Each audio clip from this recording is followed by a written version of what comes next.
Hi everyone, welcome to our webinar. Today we're focusing on RTK GNSS technology selection and field productivity tips. I'm Christine Grell with Leica Geosystems, part of Hexagon, and I will be your moderator for today's session. Our instructor today is Burke Asay. Burke has more than 20 years of surveying experience, or experience working with surveying technology, so I think we could say surveying experience. He began his career as a surveying technologist for Nantucket Surveyors in Massachusetts, where he developed his appreciation for fast, dependable, and accurate hardware and software. From there, he applied his field knowledge to developing System 1200 applications for the Leica North America software development team in Montreal, before moving into a role supporting surveyors and engineers in the US and Canada as an application and technical support specialist focused on Leica Geosystems solutions. Today, as a product manager for Leica Geosystems in the US and Canada, Burke listens to the ideas, needs, and challenges of professionals to help drive the developments that will increase surveying efficiency and productivity. Burke has a diploma in geomatics from the British Columbia Institute of Technology. Also on the line with us today, we have Ted Miller and Scott Loon, who are also experts in surveying technology. So thank you all for being with us today. Our session is live, and all of our experts will be answering your questions as we go through the material. You can submit your questions by typing them into the questions box, which you should see on your screen. Before we get started today, I do have a couple quick polls that I would like to share just to get an idea of who is in our audience today. The first poll is regarding challenges. What is the biggest challenge you have with RTK GNSS technology? So go ahead and answer that for me. It looks like a lot of people are struggling with workflow, which makes a lot of sense. I mean, workflow is tough, right? You've got to rely on your people knowing the technology, being trained up, making sure the technology is working correctly. Looks like we have quite a few struggling with accuracy, actually. So I'll give you guys just a couple more seconds to select the answers there that you have, and then I will go ahead and close this out and share the results. So workflow, definitely one for that one, followed by accuracy, reliability, and then availability of a fixed position. So I'll hide that one and we'll go to the next one. And I am just curious about the age of your favorite RTK GNSS receivers. You know, everyone has their favorite gear that they like to take out into the field with them, their tried and trusted technology. And so we're just curious what the age range is of the gear that's in use today. It looks like most of the people on the line today are within that 1 to 5 year range. So definitely a big majority there. I'm going to go ahead and close this out and share those results so you can all see where you fit in. We've got some a little portion that's brand new, but quite a few within that 1 to 5 year range. So that's pretty typical. And then we just have one more, and then we'll get started today. And this one is, how often do you update your surveying equipment, firmware, and software? Looks like it's about even between regularly and only when we absolutely have to. And it's kind of a pain point for people, right? Because you don't want to make that update that's going to put bugs in your system. And we all have had that issue with all kinds of things that require firmware updates. But it looks like quite a few of you are updating regularly, so that's great. I'm going to go ahead and close this poll out and share those results so that you can see it. And with that, I think we will go ahead and get started. So today we are talking about GNSS technology, and Leica, of course, has some of that technology. I'm going to go ahead and put that up on the screen here. We have a range of GNSS receivers, and you can see those up on the screen here, including our most recent launch, which is the GS05. And this is not supposed to be a GS05 webinar. We're not going to be focused entirely on the GS05, but this is our newest technology. We did introduce it just a few weeks ago. As a matter of fact, I don't even know if anyone actually has any in their hands yet. So we are going to spend a little bit of time right up front just making sure that those of you in the audience understand what this technology is, where it fits in, and have a good understanding of what this technology is capable of. So before we launch into our discussion, I want to make sure that we share a video that just gives an introduction to the GS05 technologies. This is really short. You might have already seen it. So if you did, maybe watch the video and come up with some questions for Burke from the video. But let's go ahead and play that now. Hi, I'm Burke. I was recently talking to one of our product wizards over in Switzerland, and they asked me a question. If you could have a GNSS receiver that was lighter than a loaf of bread, about the same size as a good sandwich, was tough enough to be dragged through the mud, submerged underwater, and had tilt compensation all built in, all at a price that should put a smile on surveyors' faces? Well, guess what? They did it. Meet the Leica GS05. Even though it's small, it sure packs a heck of a punch. Tilt compensation is one of the features that stands out for me the most. Not having to level up is great, but you don't want to have to be concerned about accuracy. The GS05 comes with a built-in IMU that is factory calibrated, so you don't have to worry about any of those in-field calibration procedures that are timely and confusing. And the 30-degree tilt allows you to measure building corners and things around roadways to keep you out of harm's way. The tilt compensation is also immune to electromagnetic fields. This allows you to measure confidently in areas around utilities and also other environments that might cause interference. Whether you need a UHF radio or an LTE modem, a base station or a network rover, we have a GS05 configuration that will work for you. There's also options for Rhinex for post-processing and NMEA streaming for any third-party product like GPR or sonar. I'm also really excited about the improvements in TPS-GPS interoperability. Not only does it allow you to use the GPS search function, which allows you to require a prism quickly after walking behind a building or losing line of sight, it also allows us to be able to work in tandem with the TPS, allowing us to perform two types of measurements at once. Oh, and did I tell you that it's Swiss-made? And best of all, it comes with Leica Geosystem support that everybody knows and loves. Because at some point, no matter what device, there comes a time you need to get someone on the phone. And Leica Geosystems is here to have your back. Before I forget, the GS05 is multi-constellation, so it has all the constellations right out of the box. If you have any questions or want to take it for a spin, let us know. Until then, happy surveying. All right, you've been spending a lot of time lately with the sales reps and dealers and training them up on this technology. And what have you been hearing from people as you've been doing this? I know this is not really in customers' hands yet, but what have you been hearing from the people that you've been talking to? Well, I think that's what we really needed to do, is we needed to kind of look at it and see where does this fit into our portfolio and how it kind of fits inside of our full range of GNSS sensors. And one of the things that we noticed is that we have really trusted tilt technology, and being able to provide that in a mid-range unit was something that was wanted by the end user, right? So hearing that tilt is really respected and known with the GS18, but we weren't able to have any of that tilt available in kind of that mid-range. So what we're really hearing is that ability to have that, as well as the size and the weight of it, has really been able to kind of shock people about how small it is. And then on top of that all, the performance of the GS05 was shocking to us and kind of internally. We got it, we looked at the spec sheet, kind of took a little look at the spec sheet and said, hey, where is this going to fit? And we saw that the GS05 really does kind of punch above its weight with its standard performance. And so from hearing from customers is like, how does it kind of fit? It really does fit quite nicely inside of our portfolio, right in the middle range there. So you hit on a number of things in that video that seemed like you were really excited about. Is there one capability of the GS05 that you're really excited about, one thing that really stands out to you? Yeah, I think it comes down to the size and weight of it all.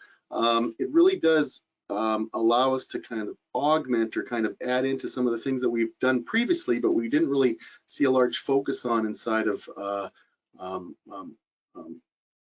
in use inside of North America, was the smart pole technology. Being able to use it and add that flexibility to kind of standard total station workflows because there are places that we haven't been able to really work with GNSS. There are places that you cannot work with GNSS. We've been able to kind of push that boundary on availability with all the different firmware improvements that we've done over time, but being able to really open up workflow and being able to allow the flexibility between total station and GNSS without having to add that additional weight or a lot of additional weight with a larger sensor. So it really does. I didn't think I'd like it as much as I did, but I started using the Smart Pole, and it just adds a lot of flexibility for what you can do in a day-to-day. Yeah. Well, we have a video to share on that capability as well, so I want to go ahead and play that right now.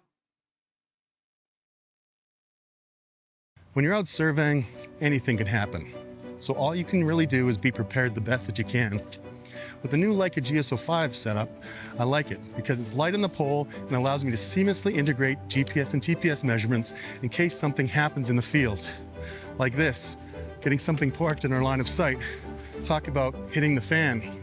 I still have a couple of measurements I have to take over here to finish off my day. So I can seamlessly switch over to GPS and come in and measure these 2 sewer cleanouts that I need. Just a couple of seconds. Gets me the measurements I need so I can end my day. And I don't need another total station setup. So if you like what you see, let us know and you can take this for a spin. Until then, happy surveying. All right, so is this capability unique with the GS05, or is that something that's been available? Well, that's the thing, is like it is available like even through different manufacturers as well as us. We've had it available for quite a long time, since going all the way back to the 1200. It's been available, but we always got those complaints back saying, hey, you know, it might be too heavy on the pole. It just didn't have the flexibility that we're kind of looking for in past iterations. And it was true. Like I've used the Smart Pole a lot with the GS18, and it wasn't something that I would do for a full day. I would just do a couple of setups and I'd take a couple of measurements and then move to either one or the other.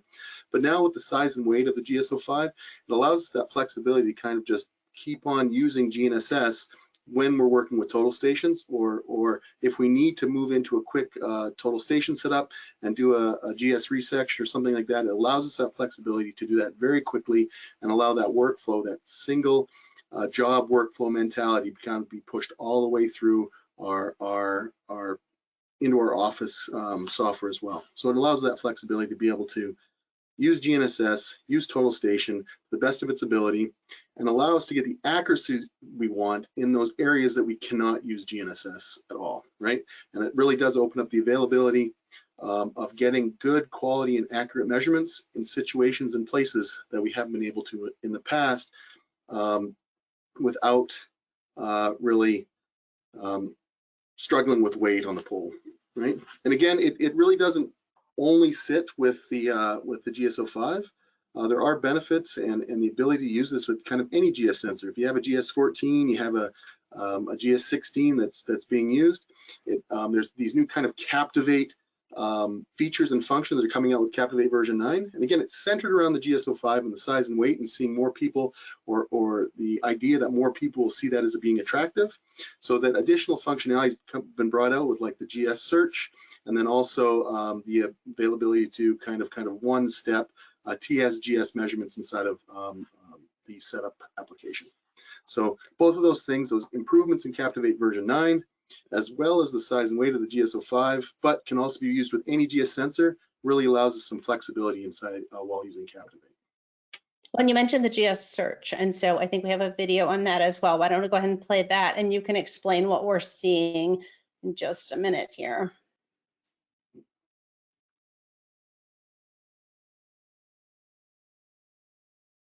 Make sure you unmute yourself. This was just a little video that David put together over in Switzerland, and it really just shows it. Some of the things that happen or inside of standard workflows with Power Search, if we have really high or really low angles with Power Search, sometimes we won't be able to find the prism. The nice part about this new GPS search is that it knows exactly where, if you have a fixed position, it knows exactly where the center of the prism is, and allows you to very, very quickly turn to the center of the prism, do a fine search, lock into the prism, and start working. Again, we've been able to see this type of technology in the past with different manufacturers, but it always related back to maybe a controller position or something that wasn't very accurate. But what we have now is this ability to kind of very, very, very quickly and very precisely turn directly to the center of the prism and be able to then acquire the prism for work kind of anywhere, especially in kind of really high dynamic environments. So it adds a lot of flexibility in workflow for being able to get a prism. Again, we're still the power search works very, very well, but if you do have that GPS sensor on top, it allows you to be able to switch back and forth between GPS and TPS measurements, and in certain situations allows you to get there a little bit quicker than power search. Okay, excellent. Well, thank you for that explanation. One of the capabilities of the GS05 that is not unique to the GS05 is tilt compensation, IMU tilt compensation. I want to make sure that we make that differentiation, right? And so it's a question, I think, that a lot of surveyors have with regard to tilt compensation, because it is still a relatively new technology, even though Leica was the first to come out with that IMU tilt compensation with GS18 several years ago, AT&T. But surveyors want to know, is this really accurate? Can I rely on the accuracy of an instrument that has tilt capabilities? And so I just want to talk about that for a few minutes, because now we have the GS05 with tilt, and it's a really handy thing. It's a huge time saver. From the surveyors that I've talked to that have implemented it, the time savings is up to 50% of what they would typically spend in the field, and there's safety benefits to it as well. But let's talk about accuracy, because at the end of the day, it has to be right. Yeah, well, I think that's the big thing that we have seen in relationship to the tilt that we provide inside of the GS18 in the past, and even working up till today, GS18T and GS18I, is that it does get heavily used.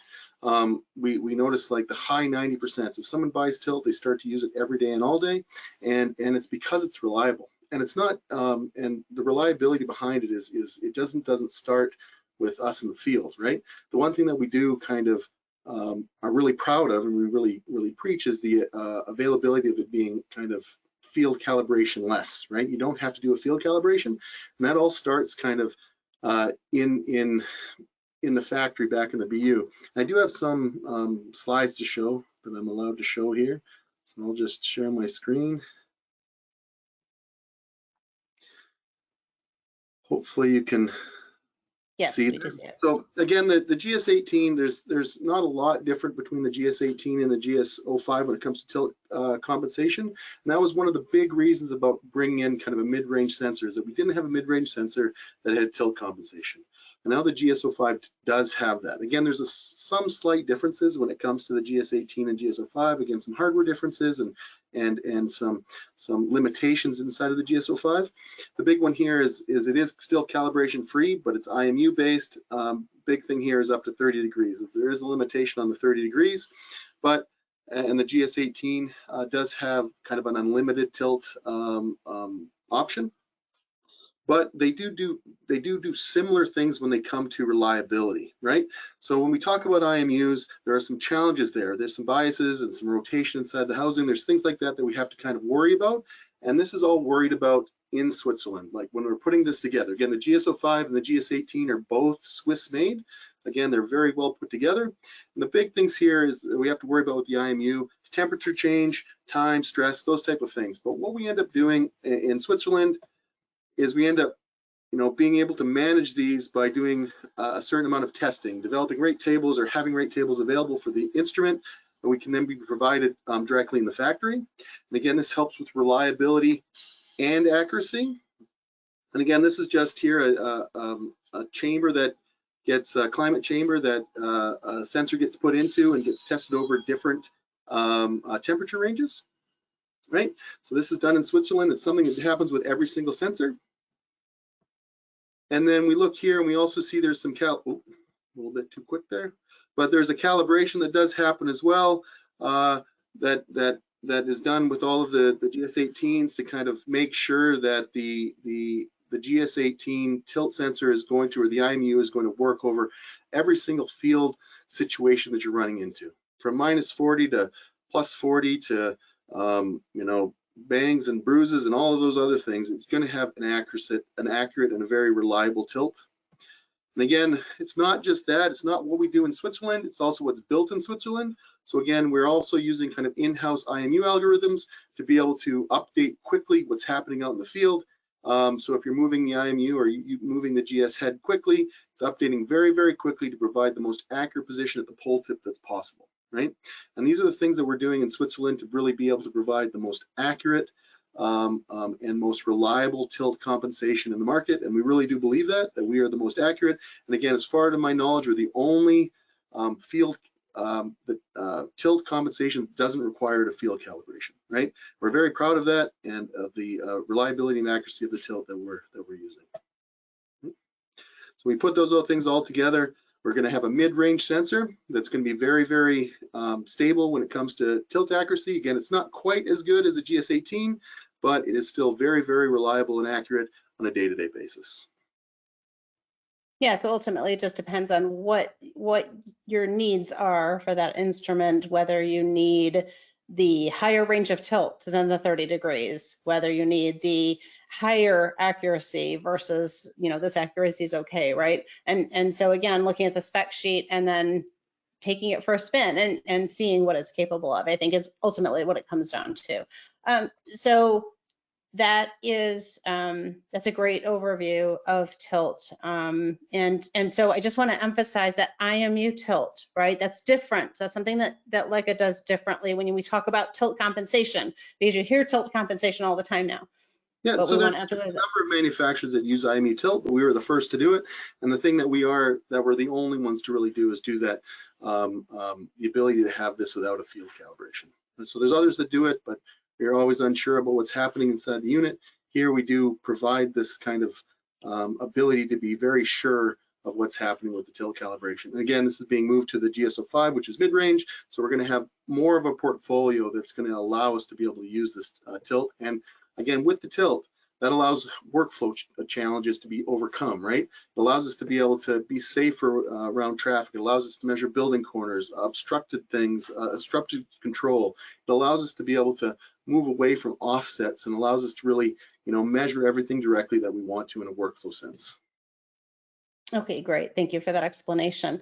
Another question that I hear a lot is the topic of channels, because you see, again, with all the GNSS receiver technologies that are available on the market, you see this wide range of channels. Everyone likes to brag about how many channels their receiver has. It goes all the way up into the thousands, right? And then you have other receivers that have a couple hundred channels, or maybe not even a couple hundred channels. And so the question is, how many channels do you really need to get the performance that is required in your surveys? Well, that's the thing that really was interesting with, like, we started talking about channels and what's required. Again, we had a discussion about this in the past, but the way that we allocate channels and GNSS signals into our system is they're allocated as they become available, right? So as we start to receive more and more channels, and we're tracking more and more GNSS satellites, they get allocated into the channel table and they're just used. So as long as we have as many channels as the number of satellites or the number of signals we're going to be tracking, we're going to be okay, right? So when we're looking at something like a GS05, for instance, that has a 184 channel board, and that's one of those things that kind of jumps off at people, is that it's a dual frequency receiver only tracking 184, only having 184 channels, is that because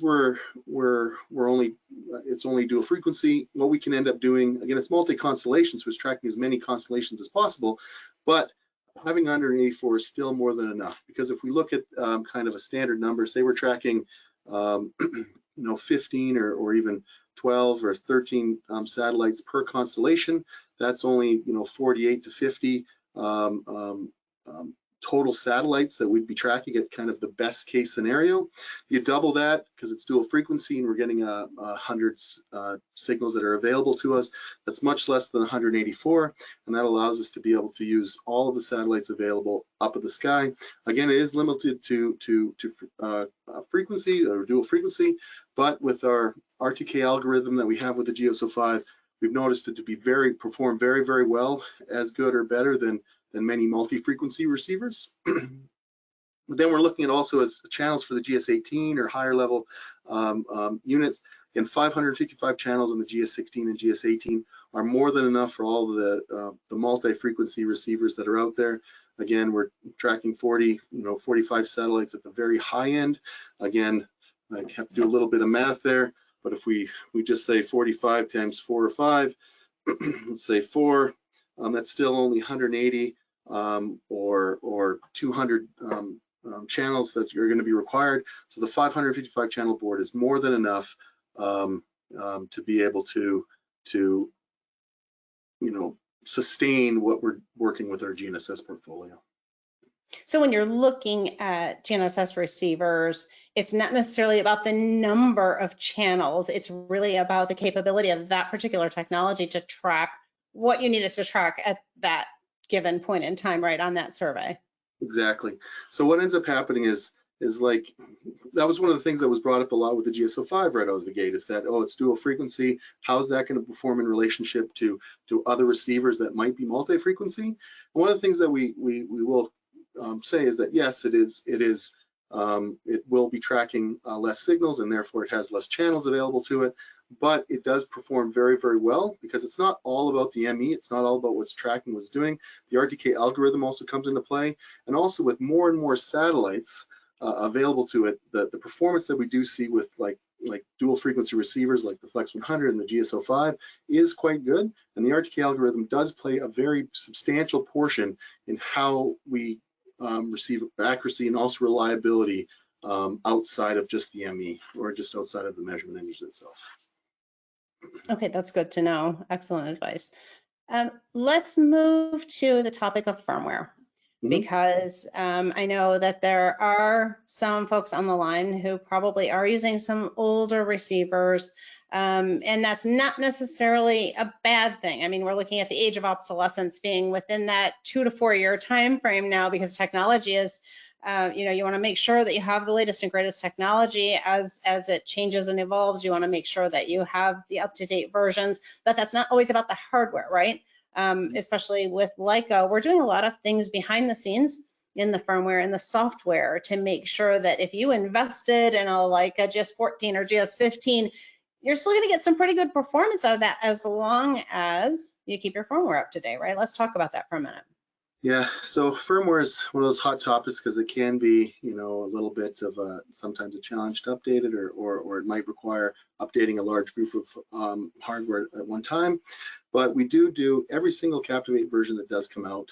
We do improvements to the RTK algorithm, and we see enormous improvements from version to version. If we look back, as some saying from version 7 to 7.5, there were some pretty substantial leaps in RTK performance. And again, we're seeing that more and more every time we make the move up through the different Captivate versions. And again, we also get different flexible and workflow improvements as well. Flexibility and workflow improvements like the GS search, or the ability to do kind of one-button GS resection type of functionality inside of Captivate. So we get better performance for one, but we also get workflow improvements with every version of the firmware that does come out. So it might not all be kind of reliant on GS performance, but what it also does is it does aid in workflow, because we add in different small features that will allow the ability to have data flow or workflow throughout the entire process to be added to be more beneficial to the end user. Well, and it seemed like from our poll question that most in the audience recognize the benefit of keeping that firmware up to date, but it is definitely something to keep an eye on to make sure that you're getting the best performance that your instruments can give you, right? Whatever that age range of instruments is that you have. So let's talk for a minute about the just where the GS05 fits in to the overall portfolio of what Leica has. Because the GS05, again, we've got that wide range of instruments. So it's GS18I at that top performance. That's the ultimate instrument that does everything, right? So where does GS05 fit on? I'll just show my screen here. We have a little table here that kind of shows a little bit of everything, which is nice. All right, just a minute. I will. All right, you should be able to show it. I sure can. Okay, hopefully you can see it now. Yes. So again, there was all questions about our GNSS portfolio and how it kind of fits in. I think again, the GS05 was really made to be a network RTK powerhouse. And where we're really seeing its performance is really in kind of shorter baselines RTK networks, like under 20 under kind of 20 kilometer network RTK as a rover. That's really where it shines. And again, we're seeing performance that's very similar to the GS18 at those ranges. Again, even in difficult conditions, even in very, very high multipath conditions like heavy canopy. And again, that was one of the things that was quite interesting over the last few weeks is we've done some internal trainings on the GS05. And one of the things we did do was some competitive testing with some competitive equipment. And I can honestly say from my own personal experience and from the experience of most of the attendees is that the GS05 with short baseline situations, like again, we were working at probably a 5 kilometer baseline or a 4 kilometer baseline. At those baseline lengths inside of a network, you're going to get very, very similar accuracy, availability, repeatability, and reliability as you would to a GS18 or anything else in the market, right? Again, the GS18 and the GS05 was outperforming pretty much every other competitor that we brought in, right? And was performing better than all the competition. The one thing that you have to be aware of is that the GS05 over longer baseline lengths, like say you get over 20 kilometers or 30 kilometers or 40 kilometers, you'll start to see that drop off in comparison to the GS18. In our internal testing, that's what we've seen. It's like longer baselines, you start to see a drop off, but shorter baselines, it's fine. So inside of a network situation, as a network rover, the GS05 is very, very strong. Again, it doesn't have all of the functionality as the kind of the main hitters or the premium GNSS sensors we have inside of our lineup, but it does do what it was aimed to do very, very well, right? It's reliability on the tilt side, tilt compensation, and again, it's small and light, and it's made and it's accurate and works very, very well. On the GS16, though, if someone really needs a multi-frequency, not a multi-constellation, but a multi-frequency receiver, what it allows it to do is move into GS16, get the full 555 channel board, and it allows that flexibility for long-range UHF. It allows that flexibility for PPP, SmartNet, RTK bridging. It allows all of those additional functionality you'd see in kind of a premium receiver. And then we also jump up to the GS18 T and I, and it pretty much does everything, right? Does everything and performs very, very like top of the market performance for the GS18 T and I, and especially with the I, it adds in that imaging performance as well, right? So we have this mid-range now that might look a little crowded between the GS05 and GS16, but they fit different needs. If someone's a network rover user and they're just worried about network rover performance, the GS05 works really, really well, but it might not have the flexibility that is required from like a high-end survey user that might have to go out and work in different areas with long-range UHF or be more flexible when it comes to communication options, right? But it gives us that flexibility to have really, really high-end, high-quality performance in the mid-range with tilt with the GS05. Again, and it kind of rounds out the whole portfolio. It's really great to see that chart and to be able to compare side by side between those different sensors. It's really too bad that we can't get a chart that shows all the different receivers from all the different manufacturers and put them side by side, because I think ultimately for those who need to take this out into the field, they want to know, well, okay, great, that's what Leica has to offer. How does it stack up with what someone else has to offer? We can give our perspective. Of course, we're a little biased, right? But so Burke, what advice would you give someone though who is looking at technology, they're evaluating technology, they're ready to invest in a new GNSS receiver? How do they begin to weigh the technology and the capabilities based on their needs? Yeah, it's one of those things, the technology or the back-end technology keeps on kind of converging, right? Like there's not, in hardware specifications, there's not that much change in between different manufacturers now. And so if someone's going out to look at GNSS receivers, it really comes down to what's done in-house, right? Like we have an RTK algorithm that we're very proud of that we believe provides the best reliability in the market. So we provide the most accurate and most reliable position available with GNSS, and that's built in-house, and that's what, it might have the same board as another unit, but it does provide that better accuracy and reliability. And again, we're also pushing the boundaries when it comes to availability, be able to get a fixed position as much as we can. But the other things that do come into play here is how is that unit manufactured? Again, we're very, very proud of the fact that our GNSS receivers are manufactured in Switzerland. They're still manufactured there, and we're very proud of that fact that they're very well put together. If you grab up a GS05 and you hold it in your hands, it is a Leica receiver and it is well put together, right? But also it's about talking to and having a trusted source for GNSS equipment, as well as all survey and measurement equipment. So being able to know your dealer, being able to know your and have a trusted source for your dealer, or your direct sales rep, or even our support, which we're very, very proud of as well in North America.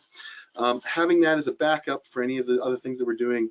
It's not just all in the hardware, it's a combination of everything. And again, it's about going out there and trying it.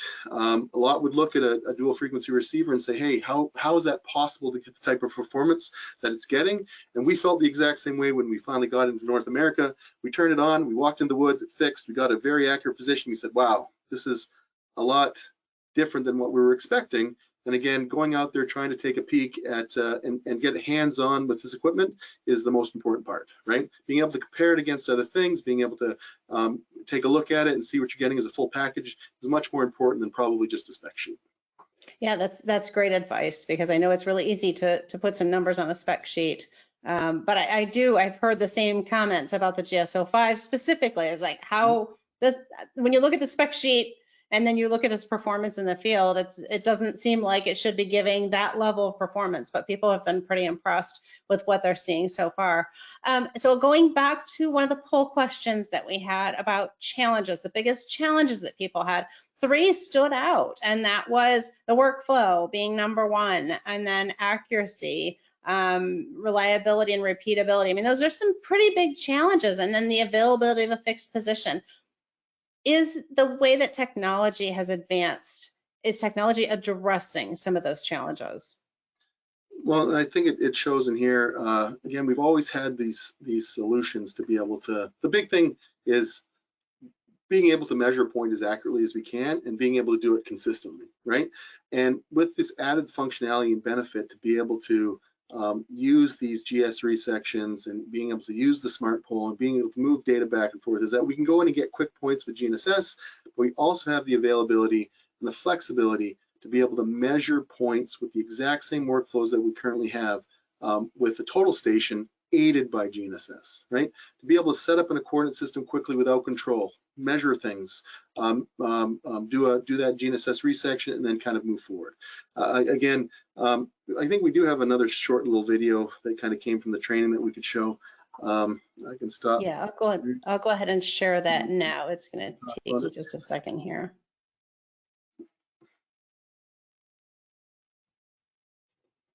Is that even with it's coming up, and then you'll need to make sure that you so you can hear me.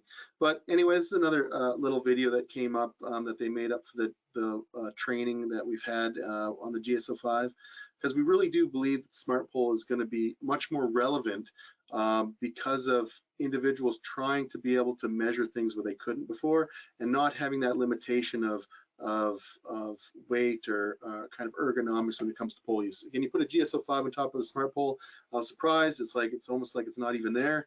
And you can go out there and measure GNSS points, right? Get yourself into a coordinate system, figure out where you are, stake out control that you might be looking for, that you might not be able to find, stake it out after you get yourself into to the coordinate system you're in, and then also be able to go quickly between measuring between total station, where you're going to get really, really high accuracy points, and then switch to GNSS when the total station is invisible, but also have the ability to go back to total station where GNSS isn't available to measure. And right, if you get into situations where you cannot measure with GNSS, I know we all use that as a fallback because it's one of the most easiest things to do, is just walk into somewhere and try and take a GNSS measurement. But if you truly want accuracy and reliability for areas that you 100% cannot take a GNSS point, being able to measure or get GNSS positions out in the open, use the total station very quickly. We're talking these setups take less than 2 minutes.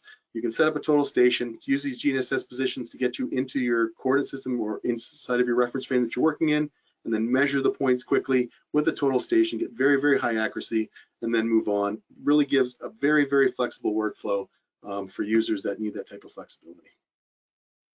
Okay, great. I think we've been getting some questions from the audience that I'd like to just pause a minute and address now. It looks like our Q&A support specialists have been doing a great job of answering them for the most part. Scott and Ted, is there anything that stands out to you that we should have Burke address? Hello, everybody. I think the bigger one is the video procedure being asked for the static IP based setup. Mm-hmm.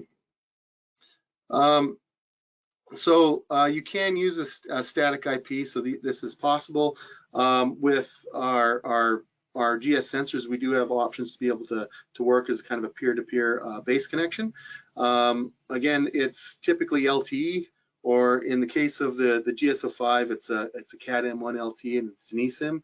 Again, there's a little bit of different flexibility with that, but both of those are there's flexibility in being able to do peer-to-peer between these units.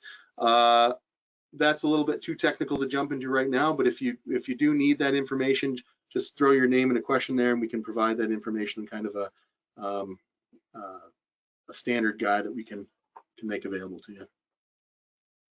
Scott and Ted, I'd like to bring you into this a little bit because you have had some hands-on experience with the GS05 and certainly with the other Leica GNSS sensors.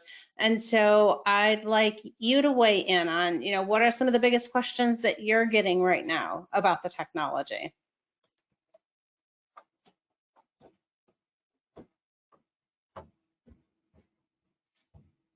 Scott, is there anything? Sorry about that. Looking for the mute button.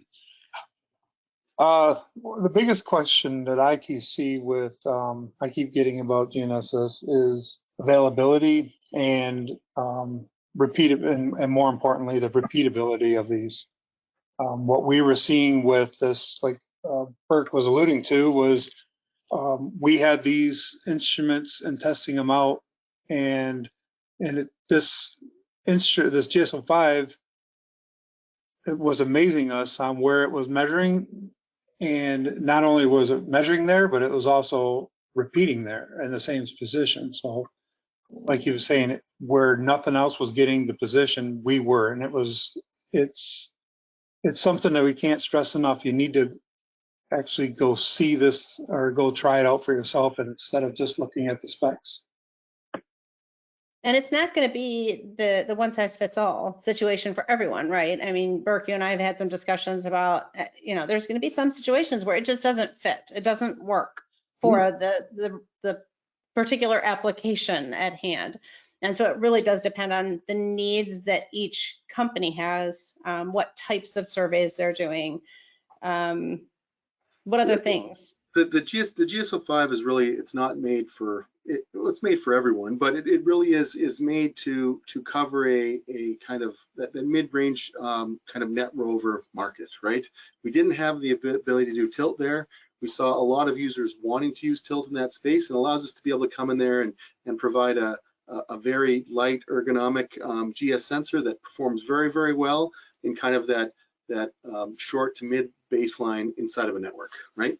If someone is trying to do more with it, if they're trying to go into very, very, very harsh conditions, again, I do have some test results I probably could pull up, but if you wanted to go into really, really harsh conditions, the GS18 or a multi-frequency receiver is still of benefit for longer baselines and also in harsh conditions, right? But the GS05 works very, very well for the standard user going out in kind of normal kind of canopy or kind of normal multipath situations at about 20 kilometer or less baseline. And with SmartNet and network spacing in North America, especially on the East Coast, again, we get a little bit longer out in the West Coast or in the West, but on the East Coast, most of our network is kind of inside of that range. You get that 20 kilometer type of baseline spacing, and our RTK algorithm works very, very well with the third-party ME to be able to provide, quite provide very, very good performance. And as you know, Scott was there last week, and Ted was there last week. I was there. A lot of us used it up against the competition. Again, we don't have the competition testing here to show. I do have. I could probably bring up a few slides, but you have to see it to believe it. And if you want to take a peek at it, we're going to be getting GS05s into the US and Canada here shortly, but it really does outperform. The thing that I kept on hearing the most was it punches above its weight, I think was the one that I heard the most. And it really does do that. There's a little test bed here. I guess I could share my screen for 1 second, but you can see our hold on, let me make you presenter, Burke. Okay. All right, you should be able to take it now. So you can see Brian Honeycutt, one of our, I think that's Brian, that might be Jason. He sent me a picture, but we're out in these situations where it's quite high. Again, this was 0.1012. We were coming out to an area out here. We were able to fix in these type of situations, as heavy canopy situations. Again, it wouldn't be all the time. It really depends on satellite positioning. But again, we had competitive equipment out here at the same time, and we were outperforming, for the most part, outperforming these. Again, there are some situations where performances depends on well, in my opinion, we're outperforming on reliability and accuracy. Again, not always on availability, but always reliability and accuracy than any of the competition that we saw out there over the last couple of weeks. All right, and I know we've been focusing a lot on hardware, right? And I don't know how much of the evolution that's happening right now. There hasn't been a lot of evolution in hardware, even though new hardware is coming out, has new capabilities. It's still incremental, right? But there's a lot of things being done on the software side. And so I think we have new software that offers some new capabilities as well, right? Yep, so Captivate version 9 is come out. It was announced on the 29th. That has also come out. There's a couple of new things that are quite interesting, especially when it comes to not the GS05, but the GS18, is we're providing some end-trip caster possibilities through the web server, either WLAN or through static IP. Both of those are functioning quite well. So there's always these additional benefits that are happening with firmware upgrades. And again, if there's things that have kept you from looking at Leica equipment because we haven't been able to do something, again, we're always looking at improvements, and we might have added that in Captivate version 9. So if you have a chance to talk to or thinking about adding equipment or kind of looking at other equipment, take a peek and see what Captivate version 9 can do for you. All right, good to know. Scott, you're working with a lot of surveyors right now. You are in that sales engineer position where you're really helping them get the most out of their technology. You're answering their questions day in and day out. What do you see happening right now with GNSS technology in general? I mean, we have all these receivers, we have all these sensors. Where do you think people are really getting great ROI on their investment? Where's that coming in? Do you think it's the technology, or do you think it's how they're using it, or how they're training, or what is that? Where's that ROI come into play? I think a little bit of everything there comes into play. As Burke showed the photo of Jason out there in the woods, reducing multipath and the RTK kernel that's in the GS05, right, was able to stack up against other receivers where we could get a fix where we normally couldn't. That time savings right there is huge. I think another thing to add to it is the fact that it is lightweight and compact. Our arm gets tired out there. We're swinging a hammer all day. We're humping stakes around. I think that having something lighter on the pole is absolutely a benefit. The added benefit of the tilt, of course, it being calibration free, not prone to magnetic interference. We don't have to run the risk of taking the sensor off of the pole, right, and flipping and spinning it. We just put it on the pole, swirl it a few times, or continue our normal walking pace and it spools up that IMU, and it shows that bar now in Captivate of how much tilt we have. It was impressive how long we could stand there static, right, before the tilt actually went off. I mean, I want to say it was like upwards of almost 2 minutes. So,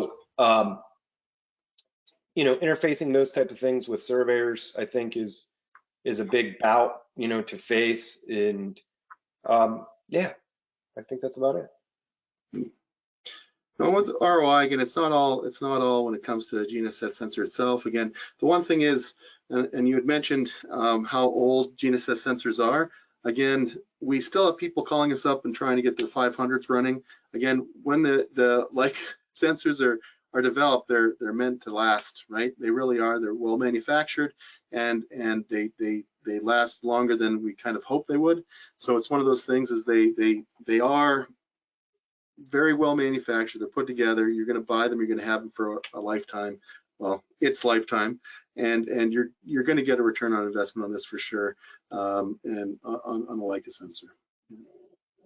One thing I want to ask Burke before we get to the end of our session today is, I know workflows was one of those big pain points that people mentioned. Do you have any workflow tips for those who are on the line today who maybe aren't looking at upgrading yet? They're not looking to buy a new sensor. They just want to get the most out of what they have right now. Do you have any workflow tips that you can share with them? Again, make sure you have the right firmware, right? Make sure you're up to date on your firmware. So no, we have a few things. Again, GeoCloud Drive is a new service that we're doing with being able to provide data flow from the office to the field, and also from the field to the office. It's very it allows us to be able to share and collaborate with data from field to office, and that really does help with workflow. The other thing is, though, as I mentioned before, I didn't think I'd used SmartPull before in the past, and the added benefit of being able to do those GS resections with just a button press, it's such a small thing that's been made better. But if you have a total station and a Leica GS sensor and you're in Captivate version 9, try it, because you'll like it a lot more. Like it just, that workflow is just nice and clean. It makes things super simple, and being able to do GS resections allows a lot of benefit from being able to just, you know, you could go out in the field, set up total station, and you don't have to look for control right away. There's some on-the-fly resection tools that we have. When using GS resection as well as standard resection, those things can be looked at again, because they really add a lot of flexibility when it comes to doing resections out in the field. And then also the GS search. You know, the power search is very, very powerful. It works very, very well. But there are some situations, especially like high relief situations, or a lot of areas where, or times where there's high dynamic situations, that power search, it doesn't struggle, but it doesn't. You'll see the GS search work, and it'll be like, oh, it'll just pop right to the prism and allow you to acquire that prism and start working.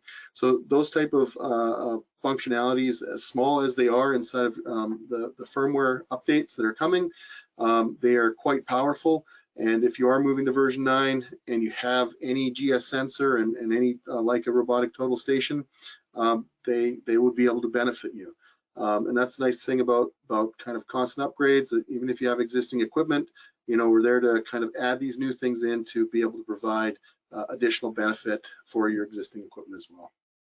Definitely something that people should be asking their rep and their dealer to show them, right? Because again, it's hard to understand some of the concepts of what this technology can do unless you see it for yourself and really push it, you know, push the outer limits of what you would like to do with the technology. Have your rep or dealer go through that with you.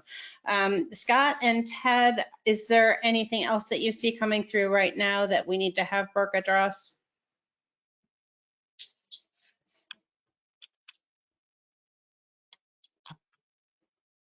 Or anything else that you would like to add in terms of workflows? Because I know you're both involved in assisting surveyors and engineers with their workflows as well. Bill Fox has a couple questions about Esri Live RTK field editing software, not post-processing. Inside of Captivate, we'd have to kind of, we do have some integration. I don't know if it's 100% live. It's not something that I'm 100% familiar with completely, so I can definitely look into it. We do have some Esri integration, and what we can do is we can look to see if what Captivate has. Again, we do have Esri integration outside the Captivate workflow with our GIS sensors, which are also relevant. So we can provide a couple of different workflows. If you want to, we can talk about that, or I'll try and reach out to you directly when it comes to ArcGIS workflows. Yeah, any of you who are on the line now, if you want to have someone reach out to you after the webinar, please do drop that in either to the questions box or into the exit survey that you'll see pop up, and we'll make sure that someone gets in touch with you to share whatever it is that you're looking for, whether it's data on the calibration testing or data on the tilt, or just overall information on some of these sensors. We'd be happy to get someone in touch with you. There was a couple of questions there that came up about, data collectors. Again, we do have a full range of tablets that do run off Windows 10 or Windows 11. Some can be upgraded to Windows 11. They still are coming with Windows 10 because we have a long-term service contract with them, but that they are a very good workflow solution. The tablets working inside of Captivate. But there was another question there. I might have another tablet that I might be working with, or I might have a different hardware tablet solution. We do have the option to be able to have trial licenses available to work with those tablets, or those third-party tablet solutions with Captivate. So if you're looking to try out Captivate with a tablet, you have a Leica sensor, you might be using a different field software, because we do allow flexibility to use different softwares with our fields, with our GNSS. If you're looking to look into Captivate to see benefit from like a GS search or a GS resection type of workflow, we do have the ability to do that, right? So get in touch with your rep and say, hey, I have my tablet here that I want to use, and I might have been using a different software. You can get into Captivate version 9, try out these new features that are really, really beneficial and really help with workflow out in the field, and you can try them out. Right? Okay, excellent. We just have a couple more minutes. Is there anything else, Scott or Ted, that you see that would be beneficial for us to address in our live session? I know if there are any questions that are still coming through, we'll make sure that we have someone address those if we don't have time to get to them today, but maybe we have time for one more. Hey, Burke, there's one here that this guy's asking if there's an auto pull that is compatible with the GS18 sensor. Well, there's a couple of interesting takes on that. I'm not 100% sure if we might have to clarify that question, but if it's a standard GS18 without T, we don't have an auto pull, or the auto pull, we don't have an integrated auto pull that will allow tilt. The GS18H does allow, or sorry, the GS18 and the GS18T and I can all be used with the AP20H that provides the pole height readings directly. But we don't have an AP20 that would provide tilt readings to a non-tilt sensor.